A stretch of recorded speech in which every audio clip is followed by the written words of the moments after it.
Alors bonjour à toutes et à tous. Bonjour à ceux à qui j'ai pas dit bonjour. Déjà, comment vous allez? Ça va. Ça a l'air d'aller. Bon. Comment ça va? Ça va. Bon. Alors, l'autre jour, j'ai écouté une courte méditation d'un pasteur canadien que j'apprécie vraiment.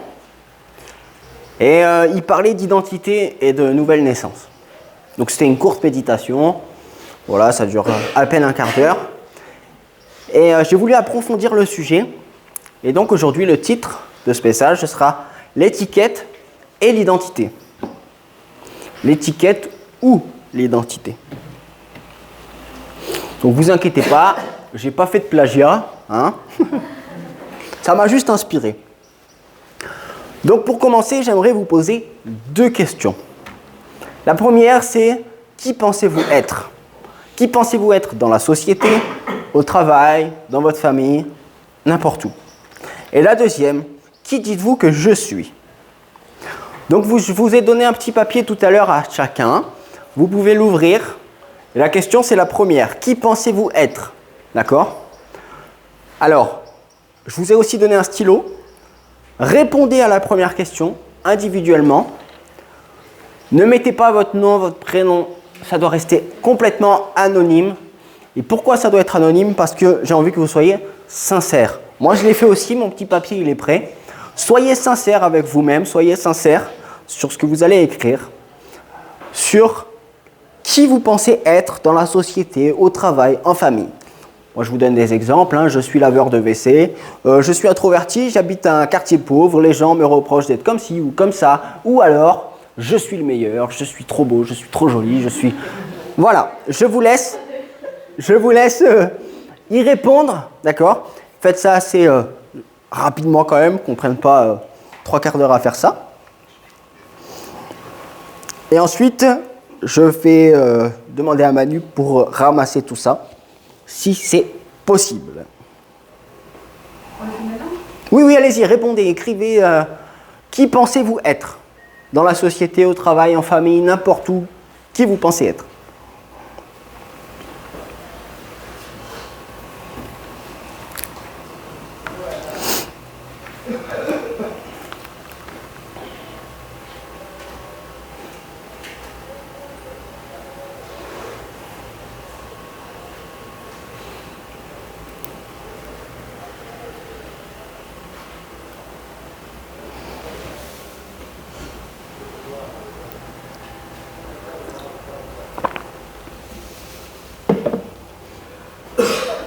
Alors, est-ce qu'une personne qui a fini peut ramasser les petits papiers de chacun, pliez-les, comme ça on ne voit pas ce qui est écrit.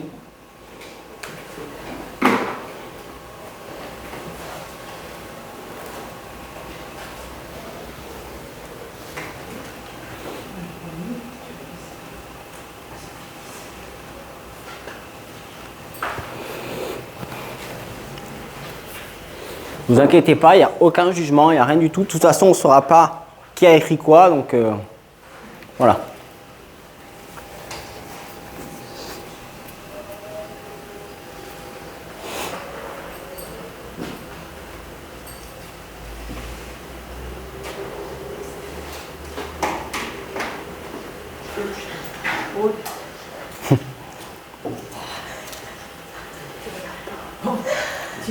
Je pars. Il reste Annie, il reste Philémon. Philémon, il a du mal, il a trop de qualité, donc...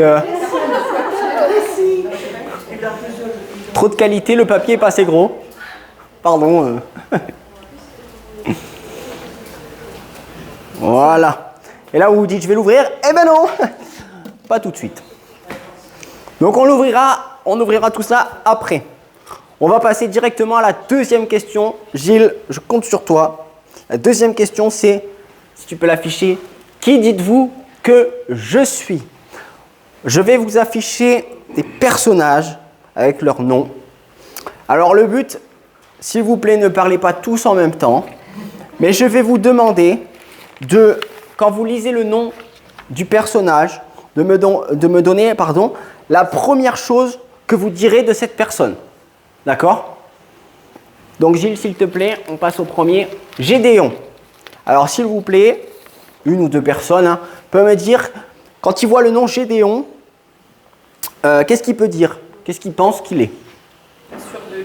Pas sûr de lui, je note. Une autre personne? Faible. Faible. Ok. Une dernière. Paul? Prudent. Vous inquiétez pas, il y a d'autres personnages. Vas-y Gilles, passe au deuxième. Jean-Baptiste. Est-ce que quelqu'un a une idée? Consacré. Consacré. Manu? Solitaire. Consacré, solitaire. Allez, un dernier. Cousin du Christ, oui. Moi, je dirais justement sûr de lui parce qu'il se moque complètement de ce que pensent les autres. On va voir ça après. Alors, le troisième, vas-y Gilles.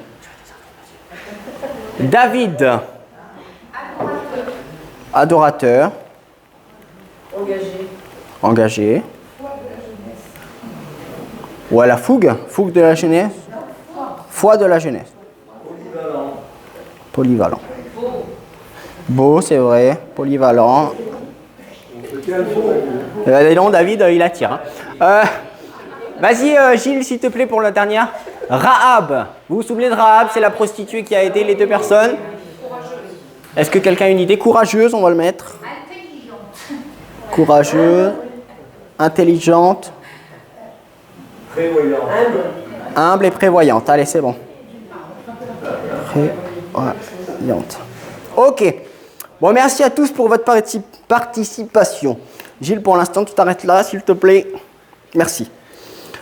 Alors maintenant qu'on a fait ce petit jeu, est-ce que vous connaissez le point commun entre toutes les personnes qu'on vient de voir? Donc je vous rappelle, il y a Gédéon, il y a Jean-Baptiste, il y a David et il y a Rahab. Est-ce que vous connaissez leur point commun? La foi. La foi.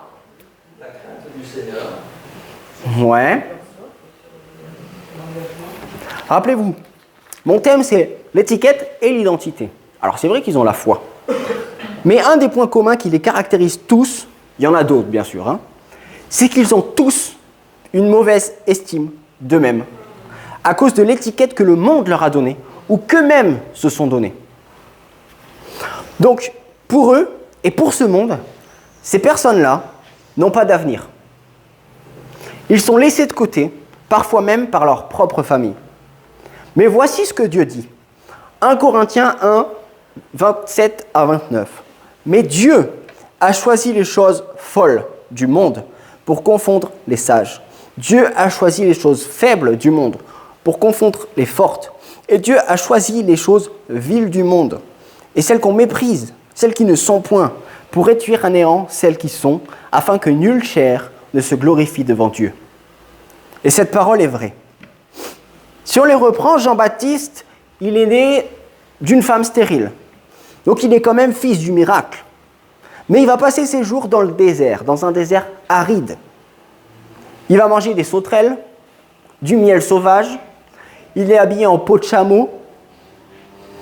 Et franchement, quand on le regarde de l'extérieur, à ce moment-là, rien ne le destine à être ce qu'il va devenir. Et pourtant, celui qu'on disait un peu anarchiste ou désespéré, au temps voulu, il s'est mis à baptiser et à annoncer la voix de celui qui crie dans le désert. David, lui, à part sa beauté, il n'avait pas grand-chose pour plaire à sa famille. Il est le dernier de ses frères. Il s'occupe des brebis au péril de sa vie. Et quand Samuel vient pour trouver un nouveau roi, vous imaginez, son père, même pas il l'appelle. C'est pas la peine, lui. Il existe, mais bon, presque pas.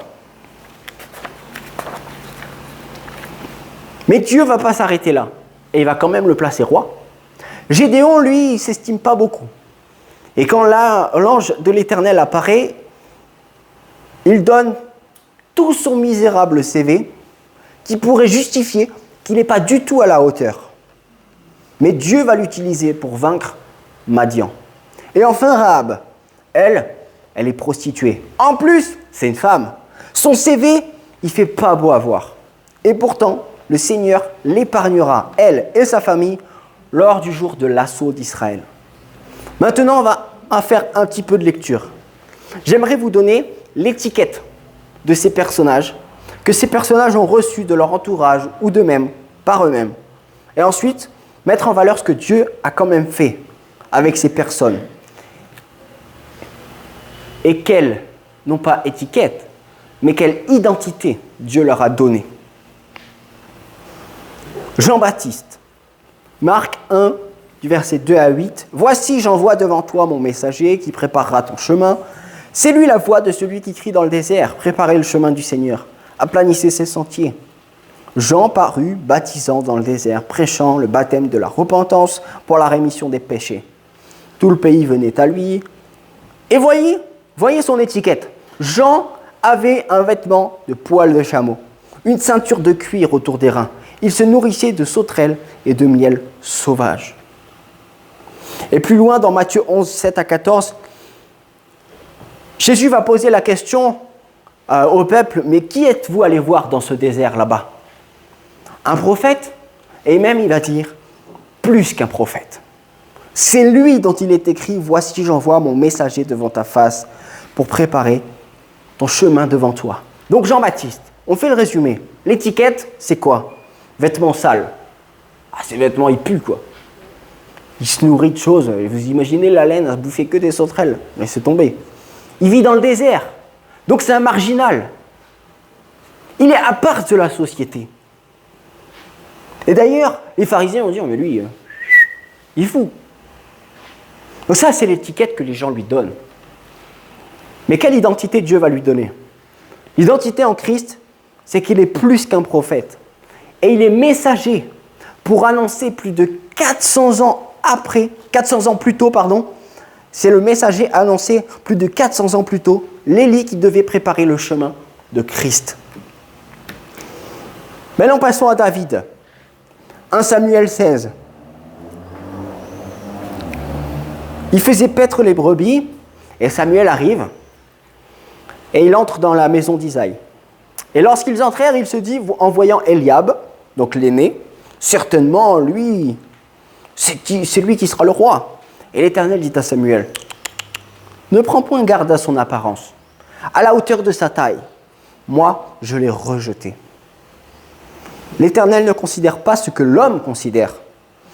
L'homme regarde à ce qui frappe les yeux, mais l'Éternel regarde au cœur. Donc le père, il appelle son deuxième fils, Aminadab.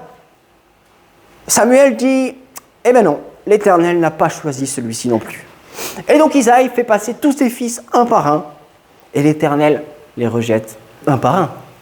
Au bout d'un moment, Samuel va dire, mais il t'en reste pas un autre là, parce que c'est pas possible, Dieu m'a dit de venir ici, il y en a forcément un, ça va marcher quoi. Et Isaïe, regardez sa réaction, il reste encore le plus jeune. Mais bon, il fait paître les brebis, à quoi ça sert de l'appeler quoi. Alors Samuel dit à Isaïe, envoie-le chercher, car nous ne nous placerons pas avant qu'il ne soit venu ici. Isaïe l'envoya chercher, il était blond, avec de beaux yeux et une belle figure. Et l'Éternel dit à Samuel, lève-toi, oins-le, car c'est lui.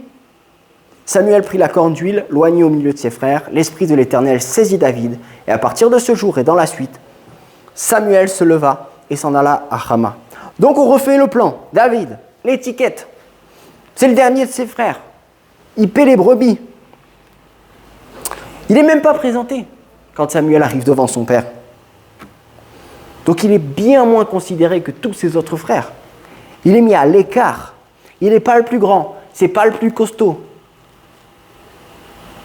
Mais l'identité en Christ, c'est quoi ? Dieu voit un futur roi en Israël. Il va voir un guerrier, vaillant, fort, avec la foi, qui plus tard vaincra Goliath alors que tout le monde tremble devant lui.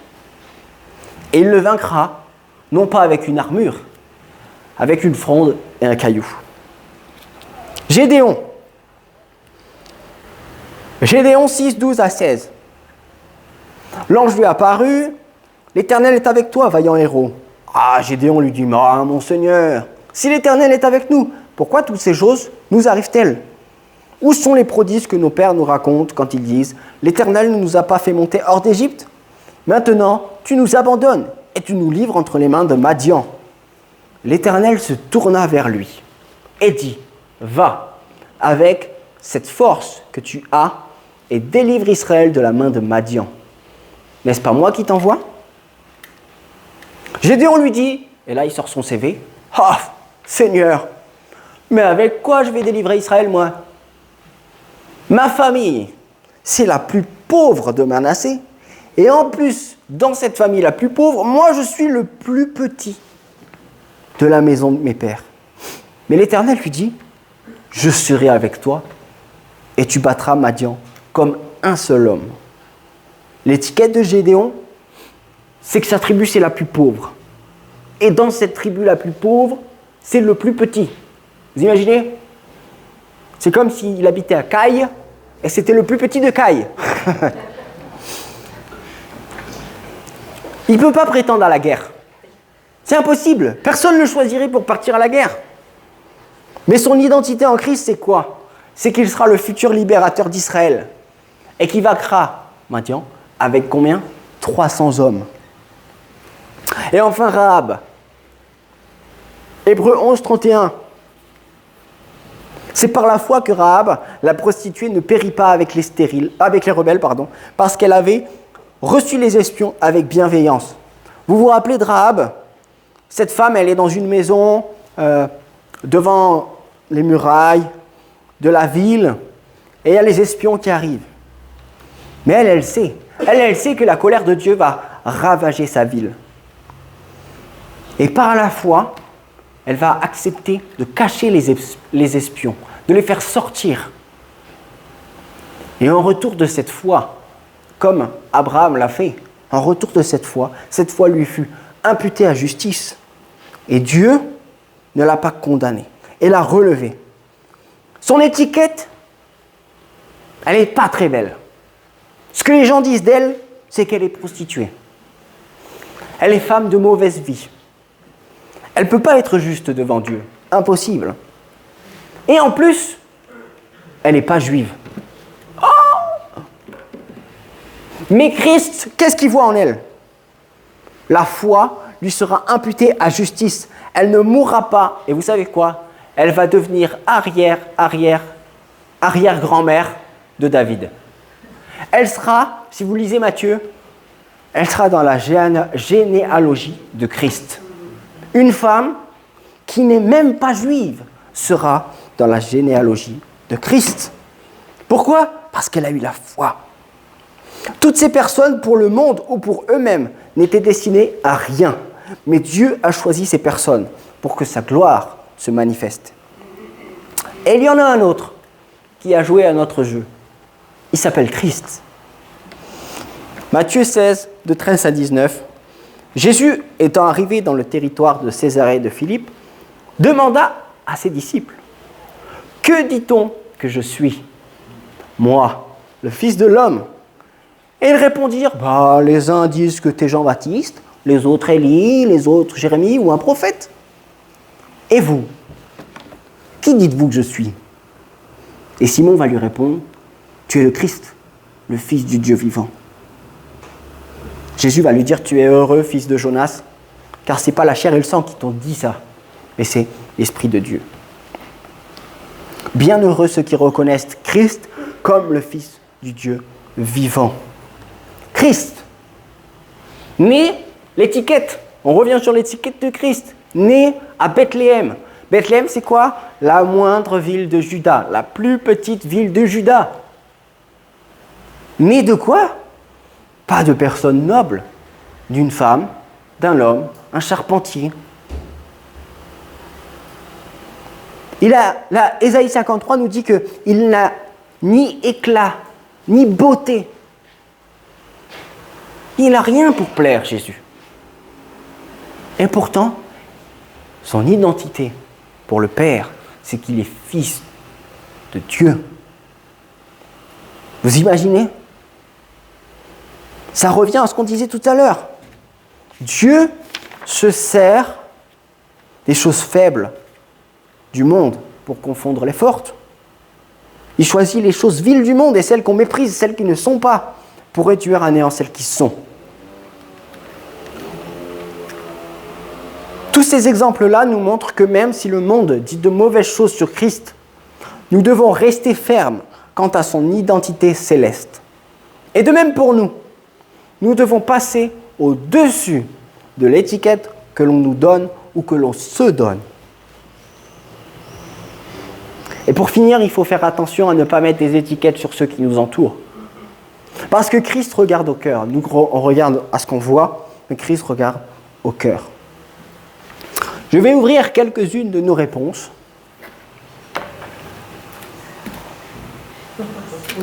Et là, vous vous dites, oh là là.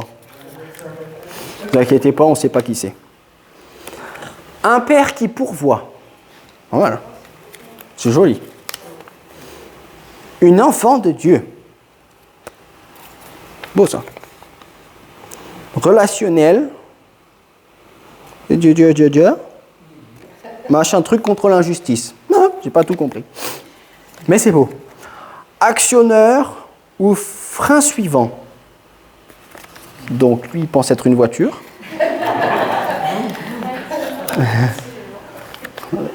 C'est pas grave. C'est chouette. Ah, quelqu'un qui pense qu'il est rien du tout. C'est pas écrit. Je vais pas tout ouvrir. Hein. Un pécheur racheté par grâce.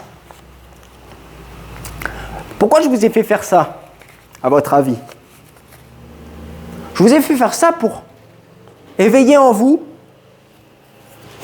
l'étiquette que vous avez donnée à vous-même ou que le monde vous a donnée. Moi, j'ai mis dépressif et introverti. Voilà, je ne vous le cache pas. Il sourit jamais, celui-là. Mais c'est l'étiquette, vous voyez? On donne facilement des étiquettes aux gens. Et très souvent, et ça se voit, c'est les enfants. Les enfants, on appelle ça des éponges.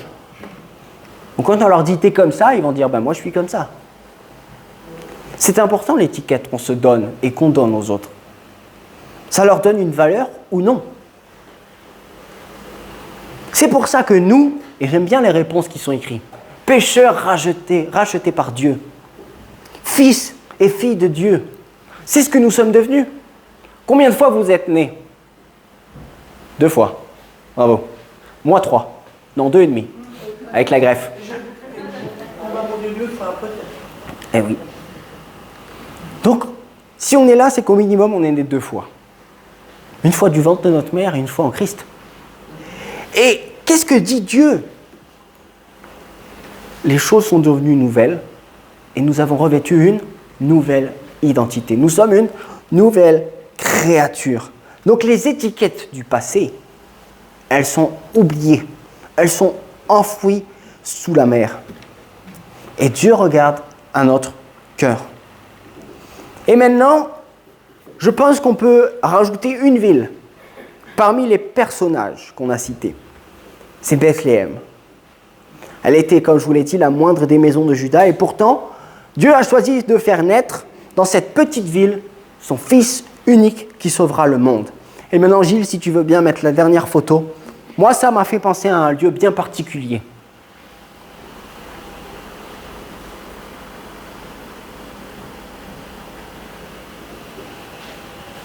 C'est qui ça? C'est nous. C'est l'église de Grasse. Bon, c'est le site, hein, la page d'accueil du site.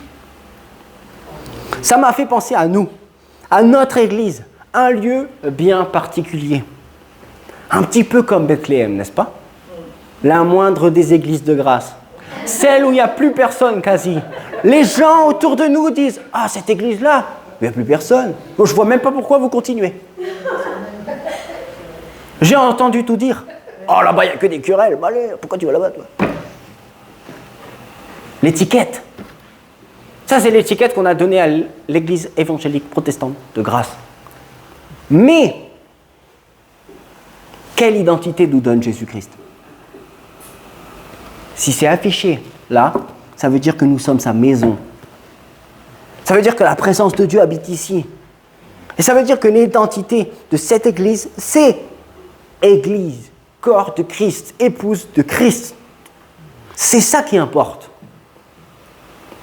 Donc même si on est la plus petite église de grâce, celle où il y a tant de problèmes et que plus personne, soi-disant, ne viendra, eh bien c'est faux. Parce que Dieu a encore une œuvre à faire. Parce que lui regarde au cœur de cette église. Et qui est le cœur de cette église? C'est nous. Le cœur de chacun d'entre nous. Dieu a choisi, encore une fois, les choses viles du monde, celles qu'on méprise, celles qui ne sont point, pour réduire à néant celles qui sont. Donc même si pour certains on n'existe plus, on existe. Nous existons, chacun indépendamment. Dieu regarde à notre cœur, pas à l'étiquette qu'on nous donne. Et Dieu regarde au cœur de cette église et pas à l'étiquette que le monde, que d'autres donnent à cette église. Et Dieu pourvoira. Ça, c'est certain. C'est pour ça que j'ai voulu vous parler de ces personnages-là, parce il y en a plein d'autres dans la Bible, d'accord? Je ne pouvais pas tous les faire, mais ils sont quand même révélateurs de quelque chose. C'est qu'ils n'étaient pas destinés à quelque chose au départ. Ils n'étaient destinés à rien du tout. Et pourtant, Dieu s'en est servi pour révéler sa gloire, pour donner sa gloire. Gédéon, il va sauver Israël avec 300 personnes. Vous savez pourquoi? Relisez le passage si vous voulez à la maison, Gédéon. Parce que Dieu va dire, il ne faut pas que vous y alliez tous. Parce que sinon, Israël va dire que c'est par elle-même qu'elle s'est sauvée. Mais prends 300 hommes. Et comme ça, on ne pourra pas dire que ce n'est pas Dieu qui a sauvé Israël. Et pour nous, c'est la même chose. Pour nous, c'est la même chose. Dieu peut faire avec un petit noyau de personnes ce que 5000 personnes ne pourraient pas faire eux-mêmes s'il est présent et si on le laisse agir et faire son œuvre. Merci à tous.